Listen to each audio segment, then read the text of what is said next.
আসসালামু আলাইকুম। আনাম রান্নাঘরে আপনাদের সবাইকে স্বাগত। আজকে আপনাদের সঙ্গে ছোলা বোনা রেসিপি শেয়ার করব। এর জন্য প্রথমেই ছোলাটাকে সিদ্ধ করে নিতে হবে। তারপর একটা কড়াইতে সরষের তেল দিয়ে পেঁয়াজটাকে ভেজে নিতে হবে। ভেজে নেওয়ার পর তার মধ্যে কাঁচা লঙ্কা কেটে দিয়ে একটু নাড়াচাড়া করতে হবে।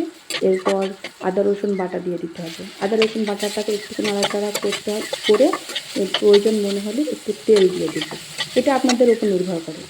এরপর আপনার স্বাদ মতো লবণ, একটু হলুদ আর জিরে গোলমরিচের গুঁড়ো দিয়ে একটু পেঁয়াজটাকে নাড়াচাড়া করব। পেঁয়াজটা আমরা ততক্ষণ পর্যন্ত নাড়াচাড়া করব যতক্ষণ না পেঁয়াজটা ব্রাউন হয়ে আসছে। ব্রাউন আমরা এইভাবেই নাড়াচাড়া করব। এরপর দেখব পেঁয়াজটা ব্রাউন হয়েছে, তখন আমরা সেদ্ধ করা ছোলাটাকে পেঁয়াজের মধ্যে দিয়ে দিব। দিয়ে দেওয়ার পর আমরা কিছুক্ষণ নাড়াচাড়া করব। যখন দেখবে পেঁয়াজ ছোলাটা হয়ে এসছে, তখন তার উপর কেটে রাখা ধনেপাতা ছিটিয়ে দেব। এবং ছিটিয়ে দেওয়ার পর এটাকে আমরা মুড়ির সঙ্গে খেতে পারি। সত্যি কথা বলতে এটা খেতে খুবই ভালো। আপনার